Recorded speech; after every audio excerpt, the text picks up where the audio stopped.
Welcome to the Healing Practice Podcast, a space for navigating the natural seasons of womanhood and personal growth. Hosted by Claire Cleaver, author, counsellor, and practitioner, this podcast explores the key stages of womanhood, from the first bloom of puberty, through fertility and birth, to the powerful transition of perimenopause and menopause. Drawing on years of experience supporting women and families, Claire shares practical insights and reflective tools designed to restore balance, release what's been held, and support emotional and physical well-being. This podcast is about listening, understanding, and walking your path with greater clarity and compassion. Wherever you are on your journey, you're welcome here. Hello and welcome to the Healing Practice. Thank you for coming on board and listening to this next podcast. And today we're going to be talking about somatic support for teens. This is quite a big one. So if you have teens, this podcast is just for you. And if your teens are all grown up, this might still be relevant for you to just listen and, check in what you might have missed or what was high for you at that time. And even for your own children who have their own teenagers, as a grandparent, this might still be interesting for you. So let's see what we're going to talk about.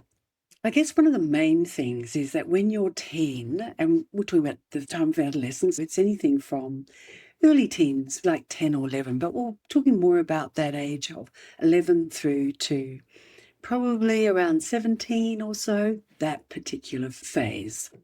When your children are still living at home with you and still going through this, I don't want to call it stuff. Stuff isn't dismissive, but there's a lot going on more than just that word implies. There's a lot of change going on. And whenever there is change, there's always a little bit of resistance. There's unexpected challenges that are going on. When we shift from one state to another state in that whole transition of change. And so it's important to validate, I suppose that's probably the right word, that changing state of your teens and also your reaction and responses to those. Because if you've got teens, you're no doubt going through your own changes. And that's like double fun. It's double fun, just to say it again, where you're probably experiencing perimenopause or menopause. And so you've got two lots of life changes happening together. And guess what? There is going to be the inevitable, what do we call it? Collision that's going on. And so how do you support your teens going through their critical phases of ongoing change alongside your own critical ongoing changes of perimenopause as well? So let's look at what is going on specifically for your teen.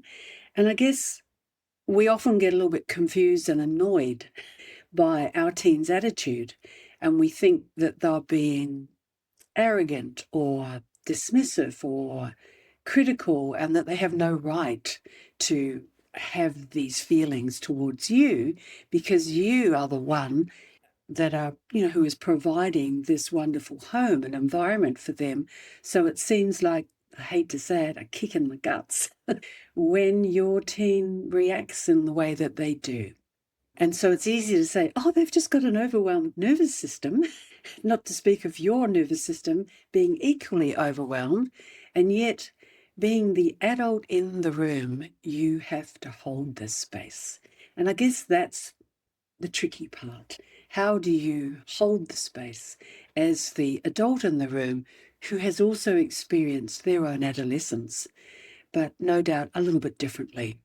And how to support your teen going through this critical phase, which from 11 to 17 is a long time, but there are variations in it. Each year brings different changes. So if we look at adolescence as certainly not as something to be fixed, it's an ongoing changing phase. And your job is to support them as best you can. And so one of the tenets of my particular approach or philosophy is life calling life, which I like that because you're going through your own change. And we want to invite that flow of change coming from your adolescence. So life calling life. You use your own life experiences to support your teen, to validate both you and them, and not as a direct challenge to what you're going through. So it's like a side-by-side life, calling life, if you like.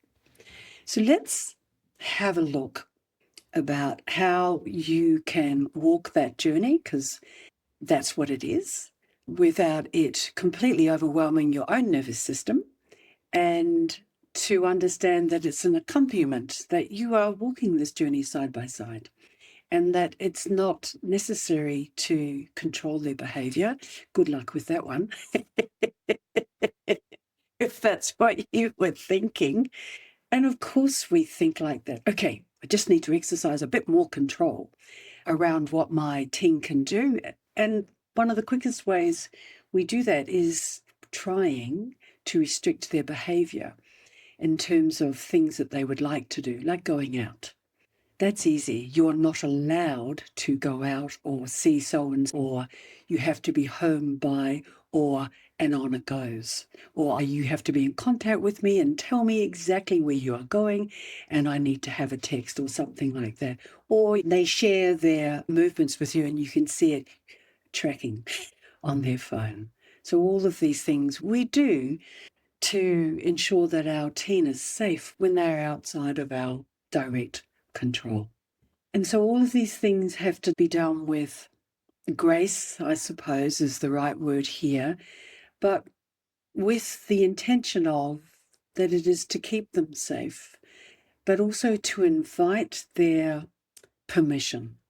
It's really important to invite your teen's permission, because they are a fully functioning person, though immature, and that is a word that they will disown, but nonetheless they are immature. But still, from the age of 14, they have the right to make vital decisions, such as seeking contraceptive devices without needing your permission. So if they're allowed to do that, then you have to invite their permission to do other things, such as tracking where they're going on their phone, those sorts of things, asking their opinion about certain questions, about their relationships with other teens that you might not be entirely for. So having those conversations around the types of friendships, friends that they are making, the types of activities that they are doing, are they safe? And that's the big question that generally pops up when we think of our teens. Are they safe when they're not with us? And we have to allow a sense of comfort within ourselves that they will be safe, that all of the life skills that so far that you have brought about in your home environment, that your teen has absorbed them, and that they know how to keep themselves safe. And that is an ongoing subject, and that is an ongoing set of skills that you will teach them from the age of 11 and 17. When they start to go out in the world, is there alcohol served at their various parties and gatherings, as they like to call them?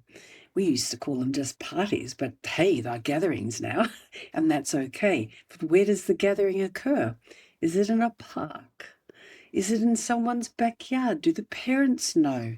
Is it in a car? Is it going someplace beyond, your sort of suburb or city even?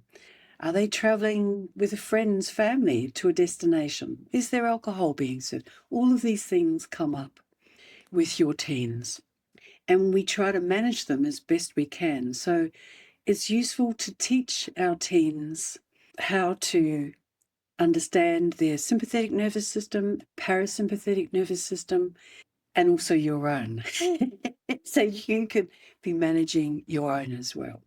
And so when we think of teens and their need to explore the world and to express themselves, sometimes in home environment, for instance, there will be that need to express themselves.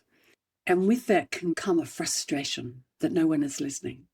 And you can see it almost builds up as an overwhelm. And I think of the toddler stage, around that 2 to 4, where the toddler is learning to speak to articulate themselves, me, me, me, me, me, me, me, me, and it comes out like that, me, me, me, me, me, and no one's listening or no one's watching closely.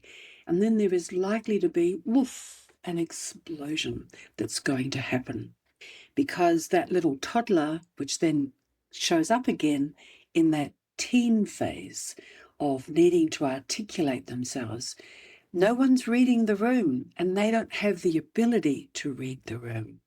And so your job then as the adult in the room, the mother, the caring father, is to go, uh-oh, reading the room for them, reading their cues that they are dying to say something, and just don't have in that moment the wherewithal to just go, take a breath, slow themselves down before they can take another breath.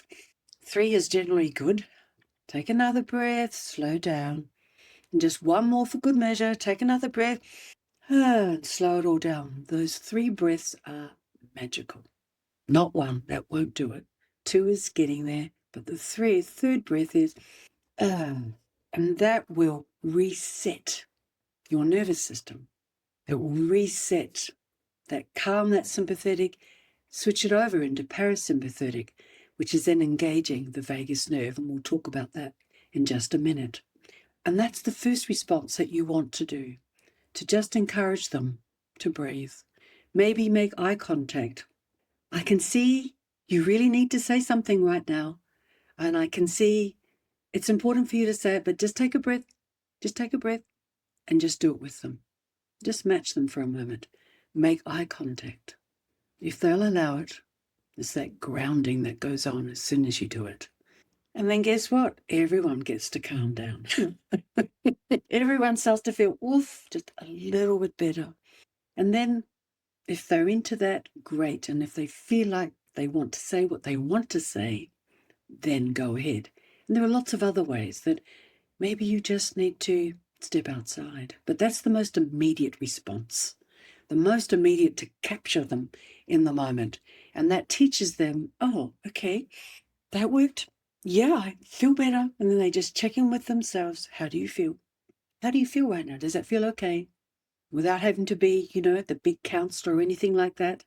Because everyone resists that. Even my husband resists that when I say that to him. Take a breath.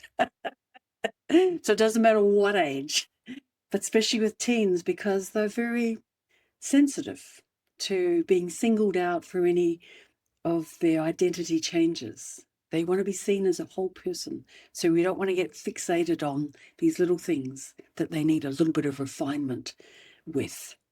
And then just check in with them. Do you want to speak about that now? Is this a good time, or do you want to come back to it? Gives them a choice. And they have that choice to step away and then just say, hey, practice a bit more breathing, be kind of light about it, or cup of tea, a nice hurling tea, whatever it seems that would work for them. So a little calming response from you. Or shall I make you something quick to eat? What would work? Maybe you just want to, check out and go into your room. All of these quick little things that you can do. Somatic support for teens. This is exactly what that is. And the somatic support that you are applying for your teen in that moment, guess what? Woof. What you give out, you receive. So you are also experiencing that calming down of your own system, your own nervous system. And so let's look at the vagus nerve. I do love the vagus nerve because it's not quirky, but it is kind of quirky because of its length and breadth. So it originates in the brain, and it is called the 10th cranial nerve, cranial meaning brain. But often we go with cranial nerves and we also call them facial nerves, and really they're kind of the same thing, and that's all fine. But nonetheless, it meanders all the way down through our brain, through our face, through our neck, all the way down through our throat, all the way down, and ends in our belly. That's a big nerve. So no wonder it's called the wandering nerve. And what it does is when you think about when we get a little bit aroused, there's stuff going on like that. When we hold our breath, we kind of catch ourselves in our throat, neck, and then our chest is all going, all kind of expanded, and we hold tension in there, our chest and our abdomen. And those are the critical systems or organs that the vagus nerve touches. Interesting that, isn't it? So whether we're aroused or calm, those critical organs, systems are being touched by the vagus nerve. And so it is the main pathway for the parasympathetic nerve.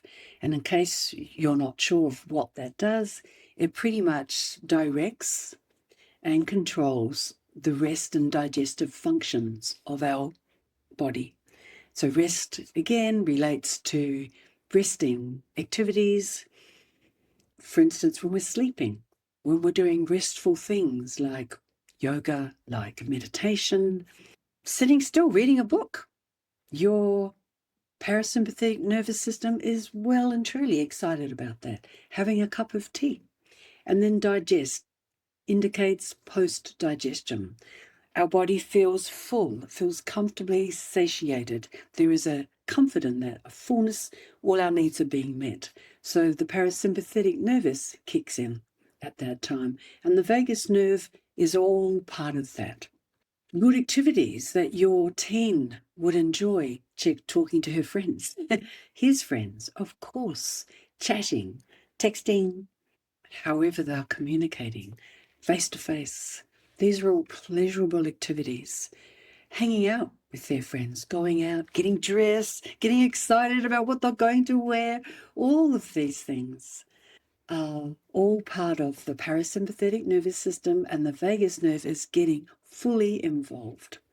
And so this is good information to teach your teens, to help them understand what's going on in their body. And so when we say, oh, teens are just all about hormones, we can say that about pregnant women, we can say that about women struggling with fertility, we can say that about women in perimenopause. Of course, we're all about our hormones, because we are. And the more we know about our hormones, the more we can comfortably work with them, because we get to understand them. And so it's not seen as a criticism, it's more a criticism. The person who's directing it is one. They are the ignorant one. They just don't get it. And so to say you're all about your hormones, you want to say a big yes to that. I am. And what about you? As a quick rejoinder. But so this is about information and education. Know yourself, and your world becomes a much easier world to navigate. So let's look at what else the vagus nerve does. And it does a few things. So I've written them down. Heart rate, helping to slow it and steady it. So there you are, having a moment where you are fully frustrated with not being able to express what you want to say. And then it just comes out. No one's looking. It just comes out in a big mad rush, a volcanic rush, and you've erupted. You've got the full attention of the room. Everyone's looking at you, but everyone's kind of like a bit nervous now because you've just erupted. And it seems like it came out of nowhere, because it did, because your sense of urgency and perhaps lack of control, let's call it that because that's fair, has just come out, erupted. And now you don't know what to do with that. But it's been out. And sometimes the holding on of that need to express yourself can involve words that you may not have wanted to say. A few hurtful expressions have come out in your need to hurtle out that information. So that's now a time to maybe just backpedal a little bit. Take that back if you can. And that is supported by breathing. Oops. Looking at the look on your mother's face or your sibling's face or your father's face, you realize you may have offended somebody. And so you may not want to actually take that back. You may justify that by, well, I was so desperate to say it and no one was looking at me and it just came out like that. But nonetheless, there is that invitation, if you like, to check yourself. Oops, oops. And that's when breathing is very, very useful. I just need to take a breath for a moment. Okay, take a breath. Just take a breath. Maybe touch yourself here. You may not want to in the face of everybody, but that's okay. But just notice your breath. Oh, or just turn away. Just give yourself a moment to yourself. Oh, I just need to take a breath. 3 breaths, remember? A little in, hold, and then to help reset your nervous system. And then to come back to see if you need to say anything further. Do I need to repair the damage that I have just caused by those strong remarks that I couldn't help myself?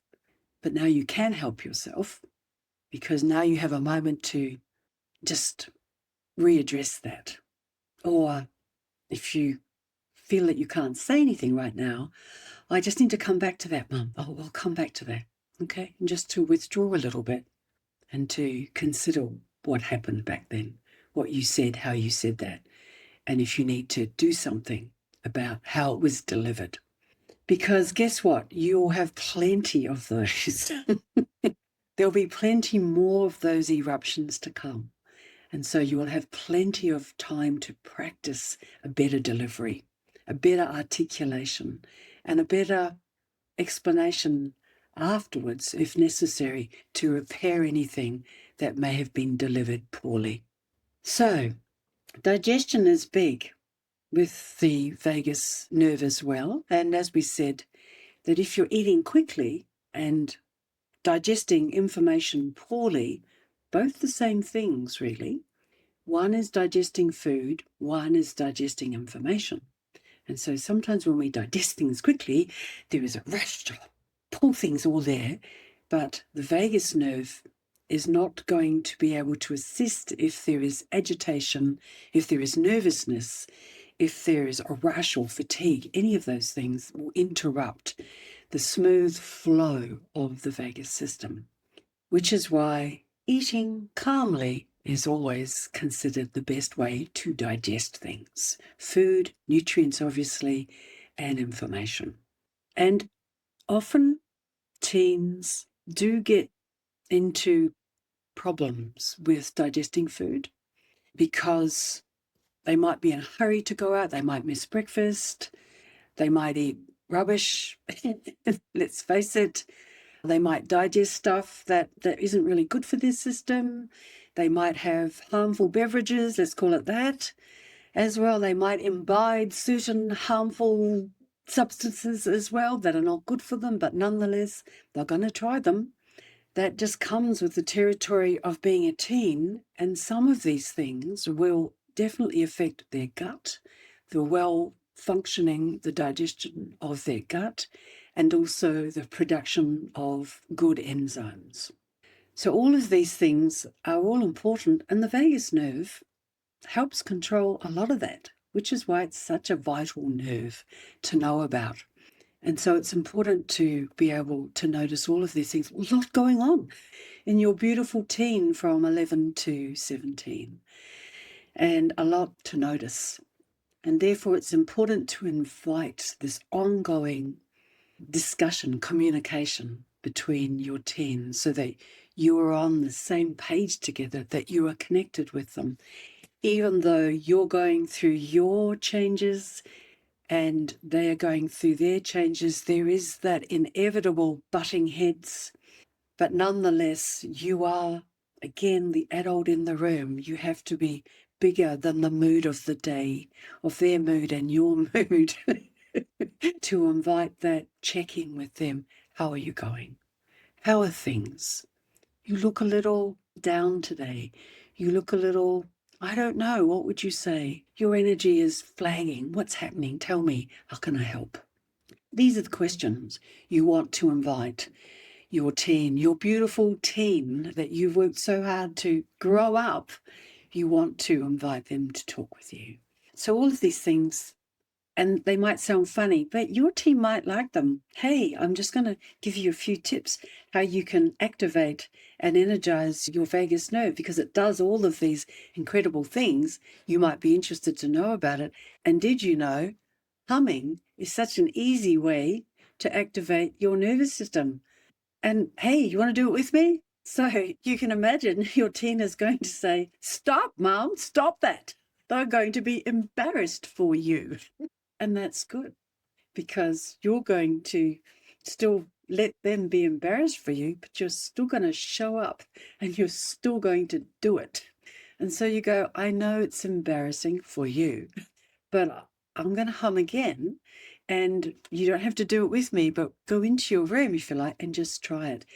And then even provide a little handout. I've got a little handout if you want one, happy to provide that, of how humming can help. And they can feel the vibration like bees in their mouth. They can feel it through their ears, they can feel it through their throat, and remind them the vagus nerve is touching all of those vital points. And then they can do chanting using the vowels A-E-I-O-U.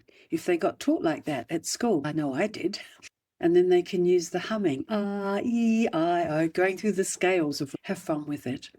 And then just learning to sit still and check in with, how am I feeling today?